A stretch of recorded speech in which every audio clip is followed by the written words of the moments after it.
اور ویسے ہی جو فقیر کے دل کے قریب ہونے کی بات کی تھی، یہ چلتے چلتے عرض کر دوں کہ پرانے زمانے میں 3 مسافر تھے، تو وہ ایک گاؤں سے گزر رہے تھے، تو اس زمانے کے دستور کے مطابق جب رات ہوئی، مغرب کی نماز جو پڑھی کسی مسجد میں، تو امام صاحب سے کہہ دیا کہ ہم مسافر ہیں۔ تو امام صاحب نے اناؤنس کر دیا کہ صاحب 3 مسافر ہیں۔ 2 صاحب انہوں نے کہا کہ ایک مہمان میں لے جاتا ہوں، دوسرے نے کہا ایک میں لے جاتا ہوں، لیکن تیسرے جب لوگ چلے گئے تو امام صاحب نے کہا کہ اب میں ہی باقی بچا ہوں، میرے مہمان تم ہو جاؤ، تو میں گھر جا رہا ہوں، تو تمہیں جا کے میں کھانا بھیج دوں گا۔ امام صاحب بھول گئے کہ میرے مہمان ہیں اور میں نے کھانے کا وعدہ کرایا تھا۔ سردیاں تھیں تو مہمان بیچارہ انتظار کرتا رہا اور سردی میں کانپتا رہا کہ بستر آئے گا اور کھانا آئے گا۔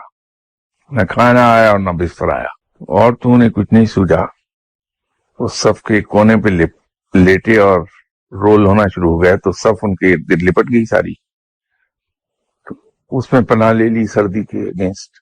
تو جب صبح فجر کے وقت لوگ آئے، وہ اس کے 2 ساتھی بھی آئے، کیسی رہی گزری رات تمہاری؟